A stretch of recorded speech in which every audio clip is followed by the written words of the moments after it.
The senior partner of an investment brokerage, Jeffrey Desange, has a breakdown due to a financial collapse and kills several co-workers and his estranged wife. He then kidnaps his two young daughters, Victoria 3 and Lily just 1. He drives his car recklessly through a winding snow-covered road. He loses control of his car and drives off an embankment. He finds an abandoned and isolated cabin where he plans to kill his daughters. Daddy, there's a woman outside. She's not touching the floor.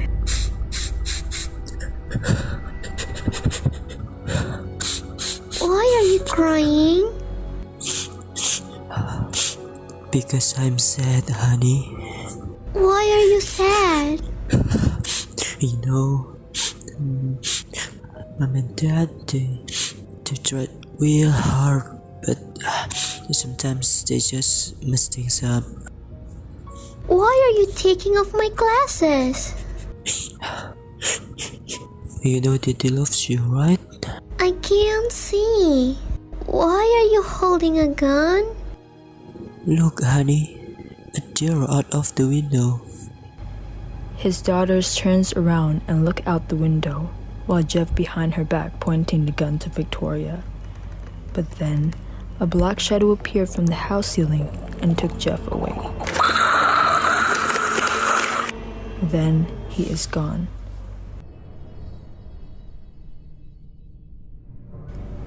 Victoria and Lily Desange were found in deplorable conditions. Isolated, starved, they feared and distrusted all physical contacts. Their emotional growth was clearly compromised by their abandonment. In order to survive such extreme isolation, the girls created an imaginary guardian, a parent figure, to feed them, sing to them, protect them. They called her Mama.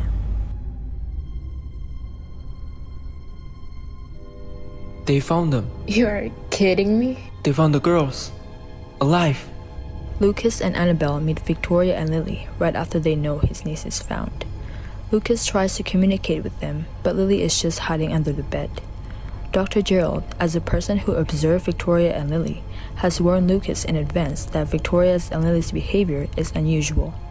However, Victoria has more chance to change her behavior, like a normal kid, unlike her sister, because Lily was too young when all those things happened. Hey, Victoria? Is that you, Lily? Hey, no, it's okay. It's okay. I'm not going to hurt you. No! It's okay. I brought something for you. For your eyes. When you were a little girl, you had a pair of these. You remember? I was going to put the glass here. That's okay. Just going to put them here. Daddy? Oh no, honey. No, I'm not your daddy. I'm your daddy's brother. Remember Uncle Luke? Lucas tries to fight for custody of their niece. He fights for child custody against Jean. She is the aunt of Victoria's and Lily's mother.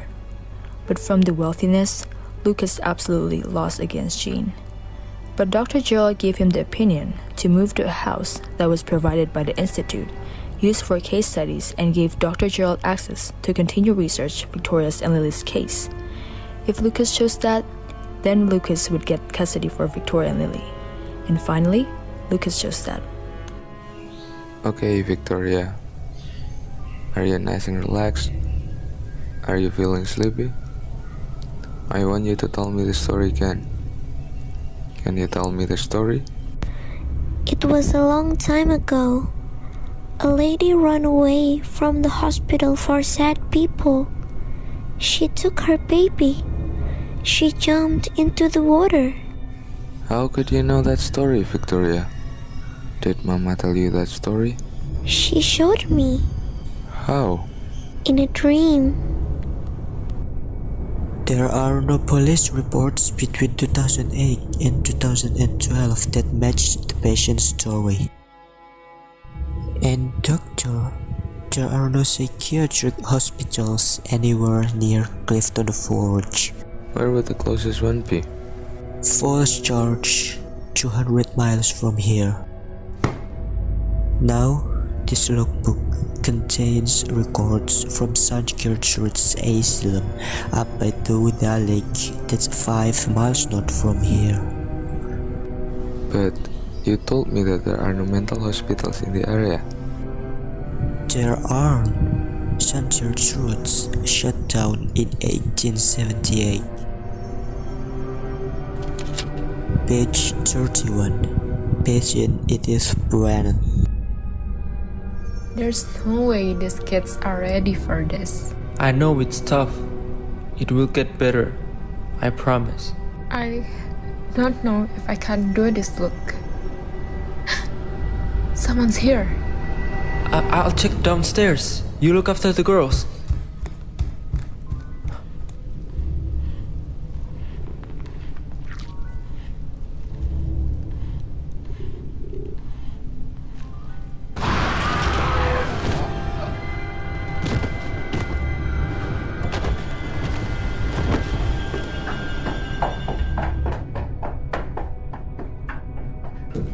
Lucas, are you... Oh, Lucas. Oh my god, Lucas, we need to go to the hospital. Welcome to ASL 17, Doctor. Every archive has one lost and found of things that people don't want to find. 20 years ago, when they moved to Clifton Forge Cemetery, some of the oldest, smallest remains were not claimed by their relatives. They were sent here to be filled. I'm not a religious person, but I do believe there is a place for human remains, and that's not on the shelf in a government building. Do you believe in ghosts? I can say that I do. When a corpse is left out, the elements withered, desiccated, twisting it into a distorted figure that's barely recognizable as a human being. A ghost is an emotion that has gone out of shape, condemned to repeat itself time and time again, until it's right the wrong that was done. What's inside the box? The wrong. Hey, Jen. How can I help? It's my day. Are you sure? I thought that was Thursday. It is Thursday. How are they? Good.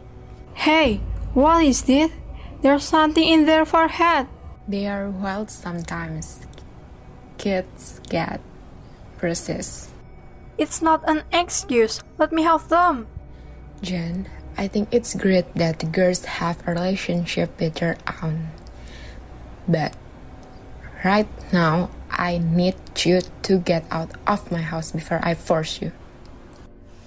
Okay, Victoria. Are you nice and relaxed? Are you feeling sleepy? I'd like you to tell me about Mama. Did she live in that house with you? The house by the lake? Where did she live? In the walls. Where is she now? I don't know. I think you know. I think you know where she is. Where is she, Victoria? Is she here, in this house? Did she come with you? Open your eyes, Victoria. Look at this photograph. Is this Mama? Is this Mama, Victoria? Go away! Tell me about her. No! Yes.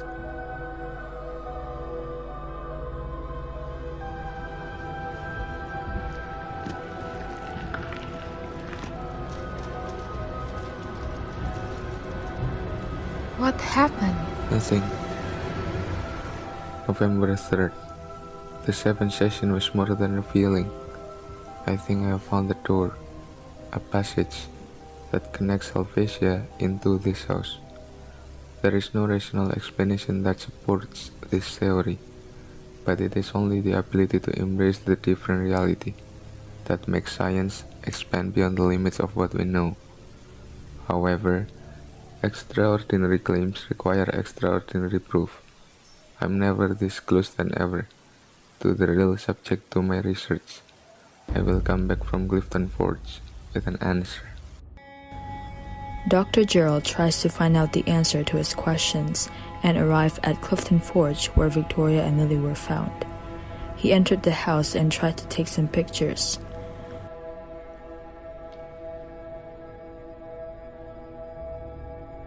But suddenly, he saw something strange on the wall and tried to approach it.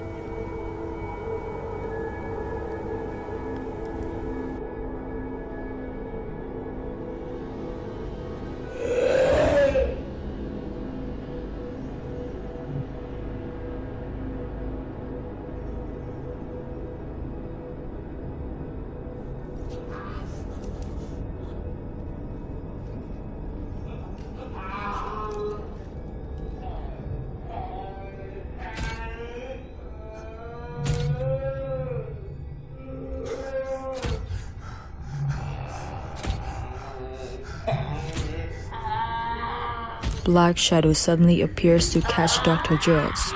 Then he is gone.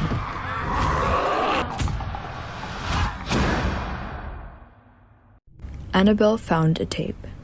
In that tape written, Hypno Session 1 until 5, on tape, unresponsive. Session 6, on tape, responsive. Then she goes into the house Dr. Dreyfus and she takes a box from there. In that box, there's some information about therapy, which Victoria does, and she decided to watch the tape. I want you to tell me the story, Ken. Can you tell me the story? It was a long time ago. A lady ran away from the hospital for sad people. She took her baby. She jumped into the water. How could you know that story, Victoria? Did Mama tell you that story? She showed me. How? In a dream. Go on. She fell into the water, but the baby didn't. Why? I don't know. What could have happened to the baby, Victoria? I don't know. Mama didn't show you? She doesn't know what happened to her baby. She went walking in the woods, looking for it. She searched for a very long time. And then? Then she found us. Why are you crying, Victoria? Because she's sad. Is she sad or are you sad, Victoria? Where is Mama? Is she here with us? Can you show me Mama? She won't come here. Why not? Because she knows.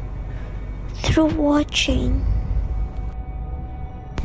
Annabelle, why are you watching the tape?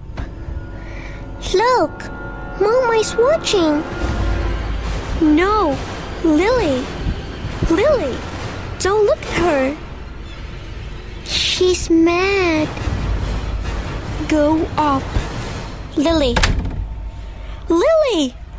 Lily, open the door. Victoria, what's going on? Are you okay? Annabelle, it's Lily. Lily? Lily, are you okay?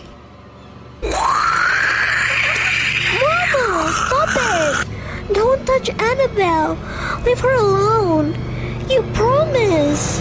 Mama runs to Victoria and comes closer to her, but she disappears after hearing the sound of the closing door from Aunt Jean, who suddenly came into the house. When Aunt Jean was walking in that home, she saw a black shadow come closer to her. She was shocked and screamed loudly, which made her killed by Mama.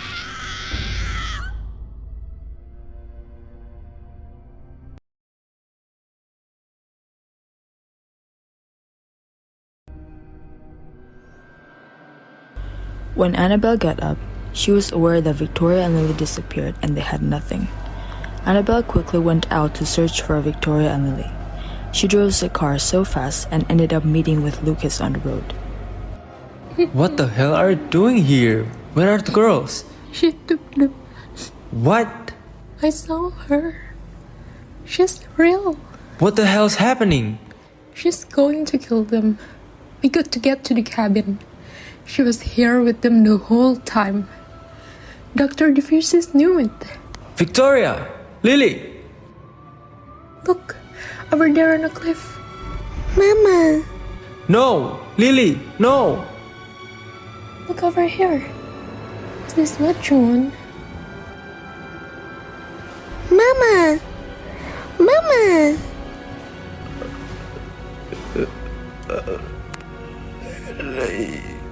Mama is angry, knowing that the baby's skull was just a distraction to keep her away from Lily and Victoria. Annabelle tried her best holding back Victoria and Lily, so they couldn't follow Mama. One step ahead, Mama was along with Victoria and Lily on the edge of the Abbeys. But Annabelle still tried her best by holding back Victoria's clothes, so she stayed. Victoria looks at Mama desperately, and she touches Victoria's face gently. Both Victoria and Mama knew they had to separate. Victoria finally chooses to stay, and she gives a last farewell to Mama. Goodbye, Mama. I love you. Victoria, come. Victoria stayed. Lily, come back. No. Lily, please. No. Oh God, bring her back, please. Annabelle fails to protect Lily from Mama and feels devastated knowing that she failed. Lucas hugging Annabelle and Victoria really tight. Although they can't save Lily, they now still have to take care of Victoria. Even when they feel guilty and failed, Lucas and Annabelle are still grateful for successfully protecting Victoria.